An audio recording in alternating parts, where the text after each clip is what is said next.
argue you couldn't be facing Man City at a worse time. I think they're on the back of, I think they're definitely an unbeaten run of at least 15, 16 games. I think they'd won like 14 out of those 15 games as well, drawing like very few of them. Off the back of winning their first leg round of 16 Champions League game, 5-0 away from home midweek. You're thinking, how the hell do we stop this kind of team? And I said before the game that I'm actually not too worried about us having the ability to create chances, because I judging by how we played against Liverpool, if we can make sure that Son and Kane are staying up the pitch, and we can make sure that they're getting in behind and exploiting space, City will lose space for us. That's how they play. And I wasn't too concerned about us creating chances, and we did, even in the first few minutes. That's how, we were on that. We got in behind, we got that goal. But the big question mark for me was, would we have the concentration, would we have the power to withstand the City pressure when push came to shove? And for a period it seemed like no, to be honest, because Lloris made a mistake, Romero with the handball, but we were clinical on the counter, we made those chances count, and by and large, we didn't make it easy for City to get easy chances on our goal, and that was the main thing to get us the victory. Yeah, it was. I mean, I remember saying to you on the coach home that I can't remember seeing a game where Foden and De Bruyne were so quiet. Every time they got the ball, I was like, oh God, here we go. This is, especially with De Bruyne and the accuracy and the passing range he has. But we literally just bullied them. We really, really did. And the chances they did have, they had a couple clear cut that they didn't take, and there was a wonderful save from Hugo. But the performance to a man was so... The word I've been using was disciplined.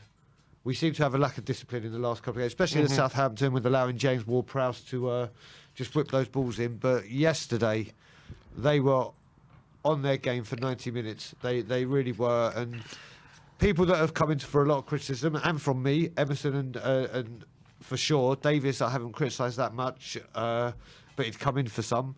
They both put in great performances. It was just a perfect all-round display. And like you said, we limited their chances. And we were so clinical. We were so clinical. And I think the most telling stat, which sums up how the game went for me, is City had 21 shots. Spurs had 6 shots throughout the whole game. Yet City had 4 shots on target and we had 5. Wow. So that sums up how each team used their possession, like how we were when we picked our moments to attack. City had 72% possession, Spurs had 28% possession throughout the whole game. So we had to use, when we got the ball, we had to make sure we used it. We couldn't, because if you're sloppy or you're giving the ball away when you have 28% possession, that means that all of a sudden you can get penned in very easily. I never felt like we were penned in, because when we did get the ball, we used it really, really effectively. We were getting the ball very quickly to Harry Kane, who was making it stick. He was holding the ball up. Then we had the runners of Son, of Kulu, on even the wing backs. Emerson and Cess were helping support the attack as well from wing back, even though they weren't the ones really creating. They were definitely an option there, and they were using their pace to good advantage to stretch City. And when we did get forward, we were creating the better chances, and we looked more likely to score. And that's because we were exploiting the space that City were leaving, because they play with a lot of risk. They always do that, and that's why they are where they are, because they have the players to do that. But we use the space to our advantage. And you have to say, when we did get into the final third, on the rare occasions that we did, we were clinical, and we were. I think we were brilliant. The way we moved the ball forward, we were outstanding. We were, and you know what? Every time we actually went forward, it felt like we were going to score. The last few games, it's not felt that way, but we looked so menacing up front. Even that wonderful opportunity that Kane had, that Emerson saved with his foot. Yeah. It was a great save, great build-up for that goal, that opportunity as well. Just, we may not have gone forward a lot, but when we did, it was so potent, and it was just like we said. Kulusevski, I was very impressed with, very impressed with his first full start. But the whole team, golden assist, and he could have had another assist with Kane's disallowed. Yeah, it was a great performance. But from 1 to 11, they all deserve a huge amount of respect. It was, I couldn't believe I watched it again. Yeah, and everyone really stepped up. And if we go through the game, literally 4 minutes in, we make that space. That plan of action was there for all to see within 4 minutes. Davis fires the ball into Kane. He plays in what has to be an exceptional pass through to Son. Not only was it one touch around the corner, no look, but also perfectly weighted into Son's path. Because how City play, because they push so high up and they've got Ederson running forward and they're squeezing. If you hit it a tiny bit too much pace on it, then Ederson's coming out. If there's not enough pace on it, then you get them Kyle Walker or someone getting back on it. So that had to be perfectly weighted from Harry Kane. And Son goes for on goal. I was a bit surprised actually he didn't take it on himself because I think he wasn't under too much pressure. There was a defender running back on him, but he had a lot of space in between them. So I think more often than not, Son will probably take that on himself, but. He saw Kulu there. He probably did the right thing in the end. But I do actually feel like we got a bit lucky in a sense that Kulu slotted it through his legs and it could have easily been blocked by the defender. So I was a bit surprised Sonny didn't take it on himself, but fair enough. He picked the right option and we went 1-up after 4 minutes. And then all of a sudden, you're thinking, when that happens, you're like, okay, maybe we have a plan today. I mean, first of all, we're lucky we got to see that goal because it was a bit slow getting into the ground. Once we got there, the security there were taking their sweet time. They were. But I said to you as well, we were lucky enough to be there for the Leicester game together, and Harry Kane played that ball through to Bergwijn for the winner. This pass to Son was poetry in motion, was so much better, in my opinion. And then, like you, when someone threw on goal, I was so fixed on Son over there, I didn't even see Kulusevski. So when he squared it, I was like, what the hell are you doing? And then obviously I saw Kulu there, and he put it away. It was delightfully put away, but like I said, I think it's fortunate it went through the legs. That could have easily been blocked, but it was a great finish, and it showed our intent from get-go. And we've all been saying, just get off to a fast start. And it hasn't happened, and boy, did it happen yesterday. And I think maybe that showed how much it helps when Conte has a full week with these players. Ken was saying it after the game, how they implemented a lot of stuff in that game that Conte's been training them on the pitch that whole week. And maybe we were a bit fortunate that there was no midweek game this week because even though we got games in hand and stuff, we had a full week to train. Obviously, we're out of Europe as well, so we didn't have that. And this is the benefit of being out of Europe can give you, because the more time these players have with Kane on the Conte on the training pitch, the better it's going to be for them because they're going to get fully up to speed with what he wants. And this shows. And obviously, I think that first goal was straight off the training ground. I think it was clearly planned. It was clearly something that they'd been working on, and they played it to perfection within a minute. What I would say is, after we did get that goal after 4 minutes, it was pretty much backs against the wall for the rest of the first half. I think that was, in the first half anyway, that was the really only moment we hurt them. And I would say, if we're looking at the game as overall, we much improved in the second half. But the first half, they did pin us in a bit, and they probably did deserve the equaliser when they got it. It was covered. They had a couple of chances. They hit the outside of the post with, I can't remember. Gundogan. I think Gundogan had all their best chances in this game. So they had that opportunity, and they started pressing. And Raheem Sterling, who was coming down our side where we were sitting, started to be a bit of a menace. Yeah, he was getting in behind a bit, but we were snuffing him out. Yeah, Romero was doing really good stuff. Exactly. But they were getting in very dangerous positions. And it was coming down that side, and I always hate it when we start playing those shoot balls. When you've been with me or anyone sits near you, when Hugo Lloris starts putting those shoot balls, I'm like, oh no, here we go, because it's just, it just is nerve wracking. But we were holding our own. We really were. Like you said, they were putting their foot on it, they're literally ramping it up, and we kept biting. Romero, the way he sees the ball out, his power to just let it go out for a goal kick and everything is incredible. We're doing it, and then unfortunately. Yeah, unfortunately, Hugo makes that mistake. And, when that happens, the ball comes in the box, Hugo spills it, falls to Gundogan, empty net. It's well, and you're thinking, I can't remember what minute it was, 30th minute or so. You're thinking all that hard work we've just done defending that lead is all gone after that one mistake. And not only that, it's the continuing narrative, isn't it, from the past few games where we're doing okay and then it goes against us because of stupid individual error. And it was really poor from Hugo, you have to say. And it's not been a good look for him past 2 games now. We'll get into Hugo later. But that moment anyway didn't cover himself in any glory whatsoever. The cross, if he's gonna, if look, I think funny thing is against Wolves, he punched it when he probably should have caught it, and this one he tries to catch it. I think when he probably should have just got it away, got out of the danger area. I think he tries to hold on to it, and that makes him spill it.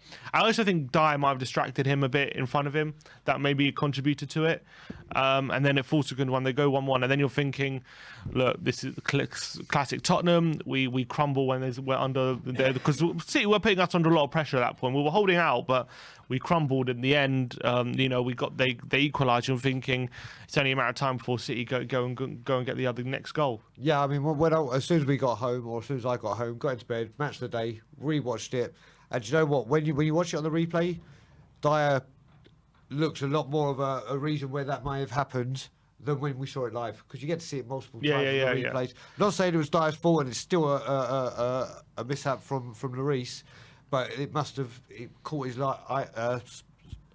bloody line of sight. And I think he went for it, didn't he, Dyer? Did he go for it? And then he missed it. I think he made a little attempt to jolt forward, and that may have done it, but might have distracted Lloris thinking Dyer's going to go for it. And do you know what? It's the last thing Lloris needed after the Wolves game. It's the last thing he needed. And listen, the worst thing about it was this before half time. You hate that cliche. It's the worst time. There's always a bad time to concede a goal, but at half time, we're going in 1-0, could have been pivotal. Thankfully, it turned out not to be.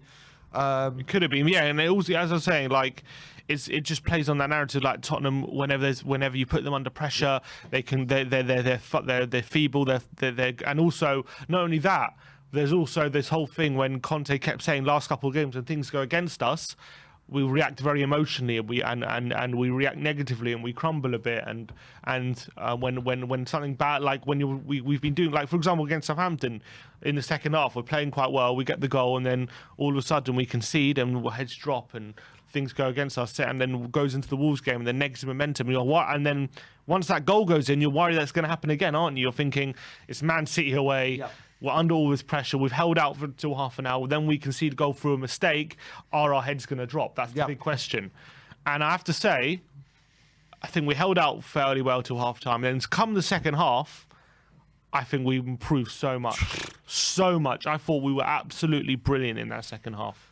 I have to say that. We were. I mean, Stephen Flynn's right as well. He said that De Bruyne got in Lloris's way as well. So it was a bit of both. So it was him as well. So good shout there, Stephen. But yeah, going into half time, we were playing so well. Everything was going to plan and everything. And then obviously we conceded, which obviously dampened our spirits. But they came out the second half and really wanted to put on a performance and really wanted to right some wrongs. And like you said, I mean, it was quite a dull second half, wasn't it? Not far off. Like, I thought we were getting in a lot more attacking situations in the second half than we did in the first. As I said, in the first half, it was really just the goal that we scored and then we were penned in.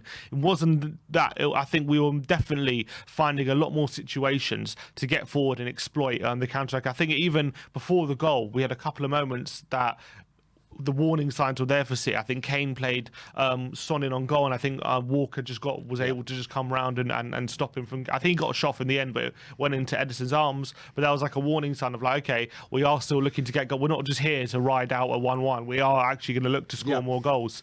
And obviously with the and then on the hour mark. Harry Kane again looked for that ball into Son in behind. Again, a City player comes back, but this time Sessegnon's backing him up.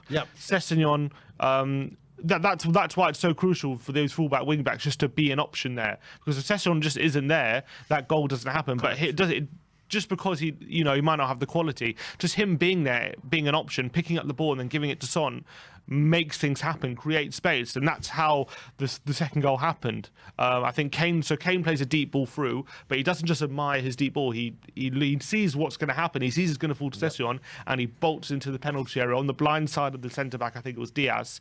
Make sure that he's running on his blind side. Once Sessegnon passes it to Son, you see Kane. It's like a trigger for him. He's like, oh shit, Son's on the ball. Get into that space immediately. And then there was a pin-perfect ball from Son into Kane, into the central area. And obviously it's a clinical finish. You have to say, and that's harder than it looked, that finish. It's an unbelievable finish. It's an absolutely unbelievable finish. But what I enjoyed yesterday, obviously seeing that live, but when I got home and I watched Alan Shearer's analysis on Harry Kane's performance, when you saw the running that he did, and he busted a gut to get back in after playing another incredible ball out wide and spreading play. And even Shearer said, "Do you know what? I knew he was going to score from the second he sort of approached the penalty area because he's on the blind side." He gave Laporte and Diaz a horrible, horrible time yesterday.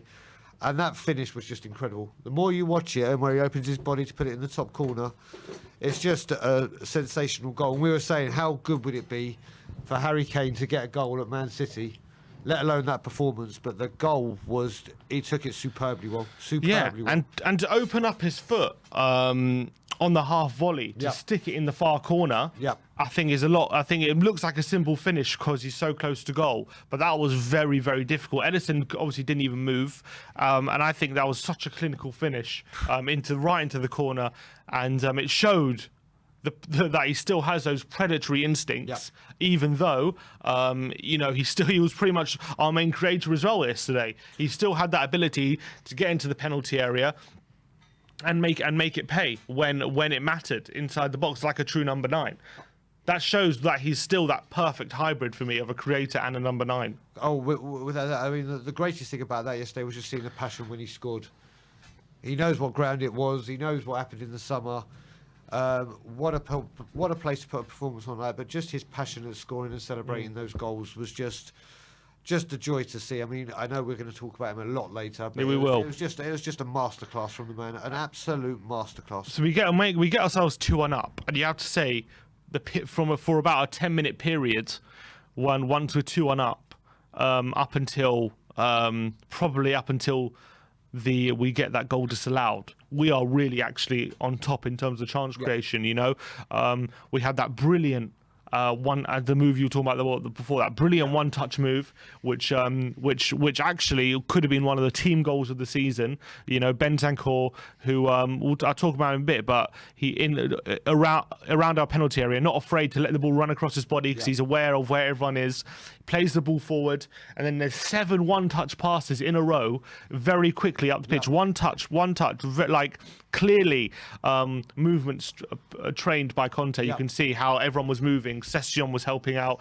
Bentancur followed up as well. He wasn't just hanging around the penalty area and sitting deep. He was following the pass forward, getting out wide, passing it inside to Son. He plays a one-touch through ball into Kane, and unfortunately his finish just hits Ederson's leg, but could have been one of the team goals of the season. That goes in.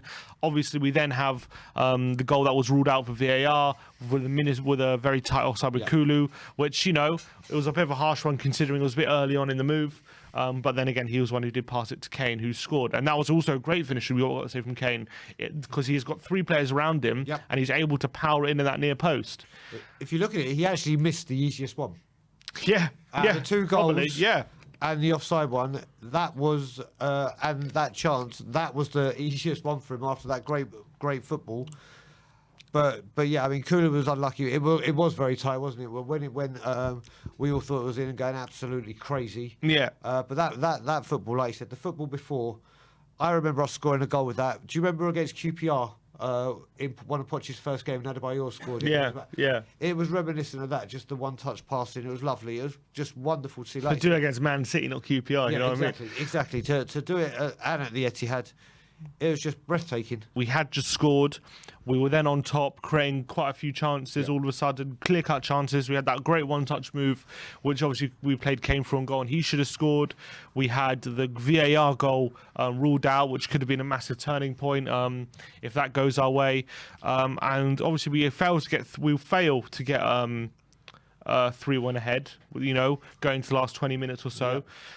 We still have that only 1 goal advantage, but it was a precarious. You felt like it was a bit precarious just because of the nature of our defence. But we were holding strong, weren't we, for those 20 minutes? We were holding strong, but I must at one point, I think I said it to you or Ben, I looked at the clock and it was like 74, and I felt like 15 minutes had gone. It was at 76, and I was like, oh Jesus! Time was just taking so long, and then obviously. We started getting towards injury time. We thought there would be a bit because a few people going down near the end, weren't they? We had Kane, we had Emerson, Dyer. So there were a few injury concerns. And then what normally happens in this game, I mean, I don't know, Simeon, before we go to if there's any other game in world football that has had as much VAR controversy as this game. Yeah, and that's the thing in this game. So I will go into it in a bit, but you know, we have the VAR goal ruled out against us, and then first of all, I want to just say Lloris makes one of the saves of the season. I felt from Gundogan in the second half, which that save probably made up for his mistake at 2-1 up, one-handed curler from the edge of the box, and that's where their best chances came from. To be honest, I felt throughout the 90 minutes was usually got shots from around the edge of the area or outside the box, because we were very, very resolute, very compact. We weren't allowing them spaces into the penalty area. Right. And although they might have had touches in and around the penalty area on the sides, never in the central positions. And all their best moments, if you think about them, were all either just inside or just outside the box. None of them near to goal. No, you're right. And then I can remember. Do you remember the huge sigh of release when Lloris got up? Because when he went down, we're like, oh no. It was Galini coming on after that save. And then, do you know what? When that happened, I actually realised for once it was us doing the shithousery. It's like, for once we're doing it. We're doing it. Everyone's been doing it to us. But yeah, you can't take anything away from that save. That save was absolute. That's why he is who he is. Exactly. Every goal. Listen, any player on their day can make a mistake. But if a goalkeeper makes a mistake, it's hugely magnified for obvious reasons. And seeing that Hugo had 3 on the bounce, technically, it weren't looking good. But that save is just why he's got a new contract. It's just why we love him. It's just why he's a World Cup winner, and he showed why he's number one. Yeah, and that save really kept us in the lead. And then it looked like we were holding out really strong. It looked like we were defending. It looked like we were defending really well. I'm not saying City didn't put pressure on us, but which they did, but they weren't really, apart from that one save from Lloris, he didn't have too many really big saves to make. I thought we were defending really strong. I thought Romero was anticipating everything. Dyer was leading the line at the back really well. He was we looked so much more organised with him at the heart of the defence. Romero looked more at home with that role on the right hand side, where he could kind of do his thing, like his anticipation and his aggressive thing and interceptions and going for players. And then Dyer was kind of just there to mop up and there to make sure he didn't overexert himself and make sure he wasn't leaving too many spaces behind and stuff like that. And also I felt like with them two at the back on the ball, we were so much more comfortable playing from the back than we were with when Sanchez is there. You know what, I heard I'm going to talk about Romero and obviously Emerson and Dyer. So Dyer, whether you're a fan of his or not, the one thing you cannot deny is the organisation improves tenfold with him there. His communication with the whole team and everything. You got to see yesterday the difference with that defence. Emerson, when he's not got Sanchez next to him, like people have been saying, because there seems to be a lack of communication or they're not on the same wavelength, they can't play together, and this game showed it. I think Royale had one of his best games in the Spurs shirt. And as for Romero, that is his position. I think we can clearly see now. When we signed him, didn't know a lot about him and thought he was coming in to be the centre-back of a 3 or one of the 2 centre-backs if we played a 4.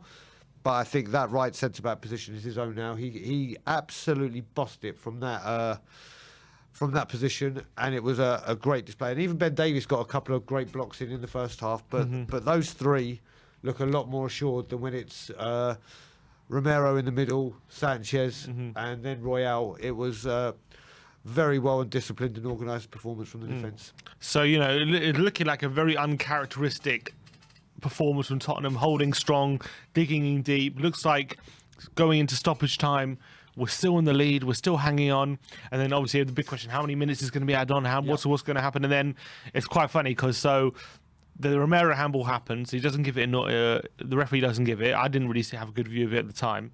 And then obviously play goes on, or blah blah blah, and then the play stops for the VAR check, and then as the VAR check is going on, there's the fourth official says 7 minutes added on. So you're thinking, oh god, if they score this, they're gonna have an extra 7 minutes on top of if they get a penalty now. So then they get their penalty. I think on reflection it is of handball. I thought initially when I saw the replay, I thought it deflected off his leg into his arm. That wasn't the case.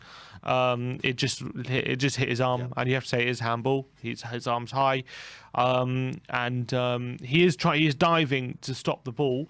But in those situations, unfortunately, you've got to be careful where your arm is, and if it has to hit your face, it does. But he's diving in to try and block the cross, and his arm is flailing. It's unfortunate, but I think you have to, in this day and age, you have to give that. Oh no, you do. What actually concerned me with that is how it took VAR that long to pull it up and say, referee, go have a look. Yeah, because you have to wait till it goes out of play, don't you? Oh, is that what it is? Yeah. Okay, that part I didn't know, so that would explain that. But yeah, it was a handball. It was a handball. Like you said, when 7 minutes go up, you thought, oh, here we go. But you know what? I was thinking, Man City don't have a great penalty record. And also, they don't have a great penalty record against us. So I thought, you know what? This is another one where Hugo can pay back some of the errors he's made in previous games. But when you look back at it, it's a blatant penalty. Yeah. If it was us and we hadn't got it, there would have been absolute uproar. And I think that's with any team as well. And unfortunately, it just coincided with 7 minutes. Yeah. And like you said, I think we're all like, here we go. Oh god, yeah, because you're thinking you're definitely gonna bet like on City with 7 minutes, and if make it, of course, obviously Mahrez puts the penalty away. It's a brilliant penalty. We have to say, top corner, great penalty, and you're thinking like, okay, the City have got 7 minutes. We've got 7 minutes to hold out for a draw here because City are going to be all over us. They know that Liverpool won early in the day. They need to keep that gap, and it's going to be all about Tottenham just being penned in, backs against the wall, and just grind out a 2-2. I'd obviously beat your hand up for a 2-2 draw at that moment. You're like, okay, we'll just take a draw, even though it's a bit disappointing to concede in the last minute.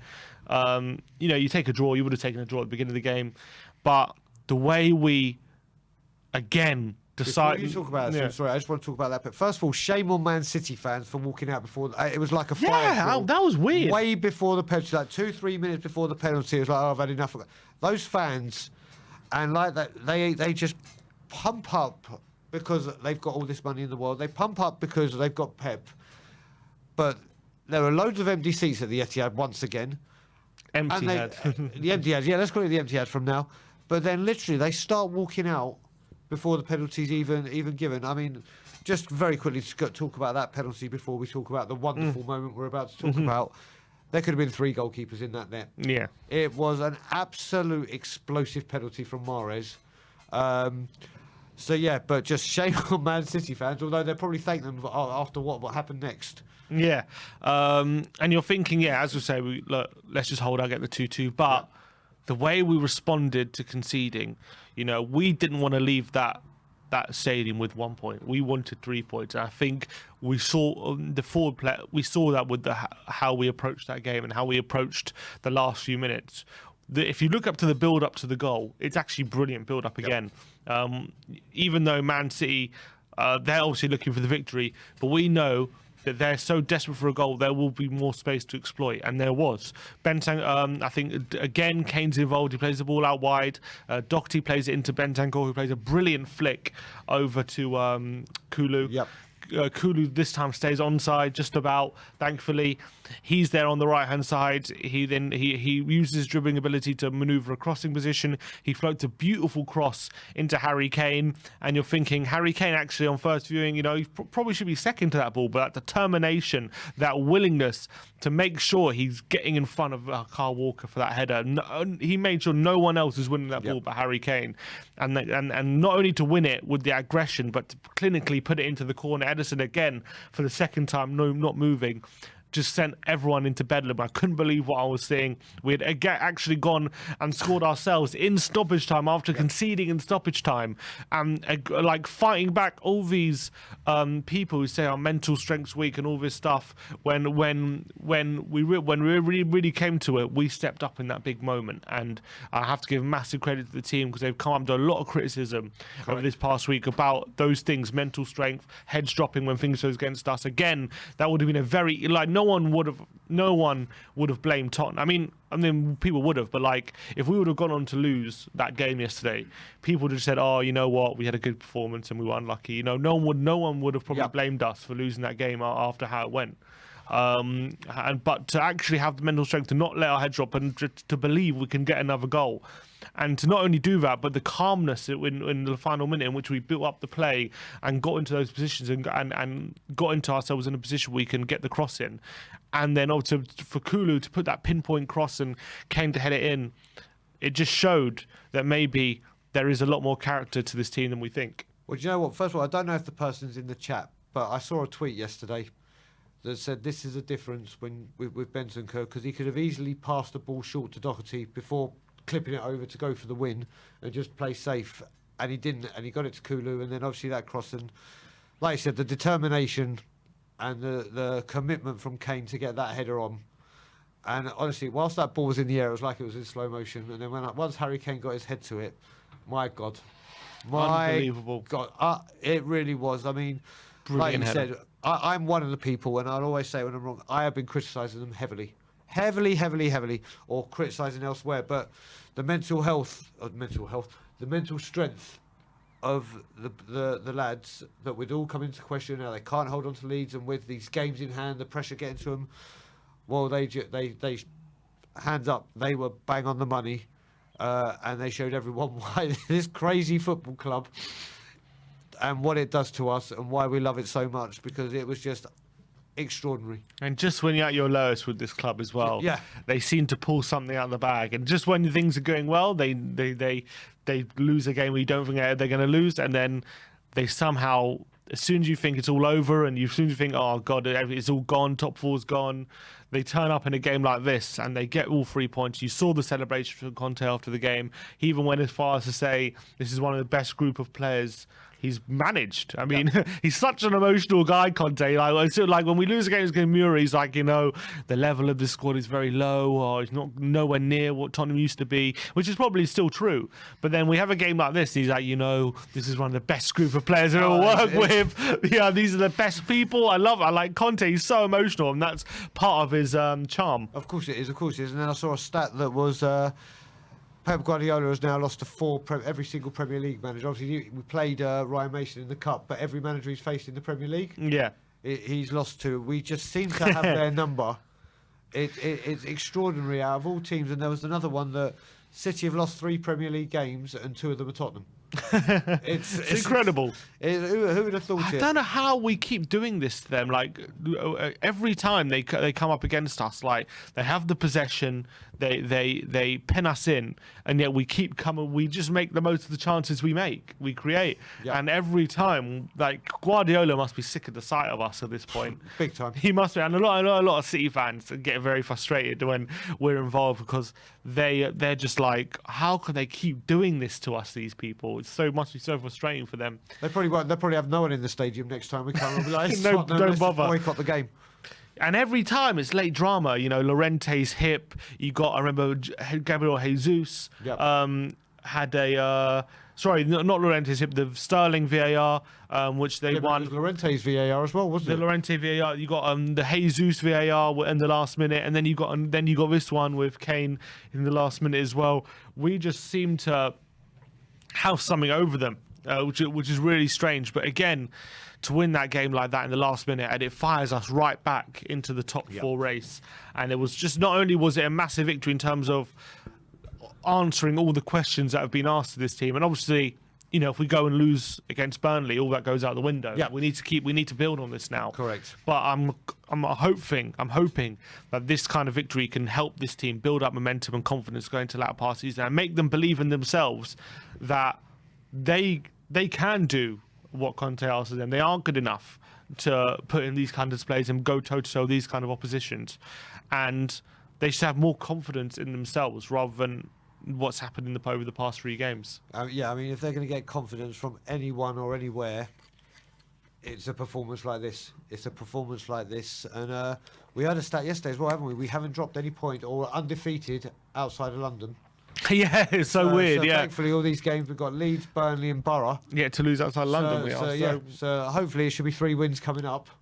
But yeah, we see the number. The other VAR we forgot to mention with them, it was at Tottenham, was the penalty they had in the 2-0 win with Mourinho. That's right, yeah. When Bergwijn scored his goal, but beforehand... And then they missed a penalty, didn't they? They did indeed. So VAR loves this game. Yeah, for some reason. Just as much as Tottenham. But all the VAR this time went against us. Yep. And that's also what I have to say about my mentality. Like, we're 1-0 up, Lloris makes a mistake. We're 2-1 up. we have a goal ruled out for VAR and they get a penalty through VAR, and yet we still stuck with it. We didn't let our heads drop. We didn't let it get to us, and we still kept plugging away. We kept going, and we deservedly got all 3 points. We got what we deserved for how we kept plugging away and kept those concentration levels and the performance levels as high as possible in this game. And that's what Conte requires of these people, and that shows they can do it. It does. And do you know what? There's another controversial moment that we haven't even spoken about, was the fourth official. When the goal went in. Yeah, he's like, oh, he looked like that. He's like, oh my God. I couldn't believe it. It's just like, I mean, I know it's got a lot of traction on Twitter, but it doesn't look good, does it? No, it doesn't look good. Maybe he had a bet on. Or whatever. But yeah, maybe he had a win accumulator on. Exactly. But yeah, that weren't good. But yeah, getting back to us, it's got to be the biggest confidence booster of them all. Yeah, to massive. go in and say, right, you've got that, and it's back in our hands, isn't it? Well, I think Arsenal feel the same. It's in their hands as well. But look, it cancels out one of the defeats of midweek. Correct. That's what it does. Correct. So it means that, you know, those two, look, we had to make up those points that we had in midweek, losing to Southampton and losing to Wolves. We have to make up somewhere. We've done it once, and now we have to go. Now we have to get points at one of Liverpool, or Man United, or one of those games, and then it makes up. No, not asking a lot, but that made that. Well, I guess, you know, Southampton definitely, it makes up for the Southampton result. Wolves at home, that's a bit more acceptable because they're a good they're a much better team. But Southampton, you can't be losing that game, so that cancels out that result. Correct. Wolves at home now, whatever, that is what it is. But that's exactly what it is. It puts us back in the conversation of top four. If we would have lost yesterday, you know, we could have been 10 points behind Man United if they win today. With even though we've got 3 games at hand, that's 10 points, and that's a lot of catching up to do. But all of a sudden, with the win, 4 points with 2 games at hand, with them playing today, keeps us right in that conversation, and hopefully Leeds can do us a favour today. Let's hope so. It definitely does keep us in the conversation. Listen, mathematically it's possible, and it's whilst that happens, it's always in the conversation. It's like you said, it's just how we deal now with Burnley and Leeds. Exactly. If we can get two back-to-back wins, then it just gets stronger. And as we say, if we don't win on Wednesday, this unfortunately doesn't mean anything. Exactly. We have to make sure we go into Wednesday full of confidence. And I know Burnley have just had a great result. They've just beaten Brighton 3-0. Weghorst is looking on form. He's looking great. But we have to make sure that we get the job done. No excuses. I don't care how well they're playing and how... I know they're fighting for their lives. They need points. They're in the relegation zone. And we know Burnley at this stage of the season usually step up. Yep. That happens every year. They start poorly, and then when it comes to the business end of the season, they get the points they need to stay up. Yesterday, didn't they? Yeah. But I don't want to hear any excuses. We have to go, and we have to make sure that we're as aggressive as them. We're not being bullied. We're not letting the physical aspect of the game get to us, and we make our quality count.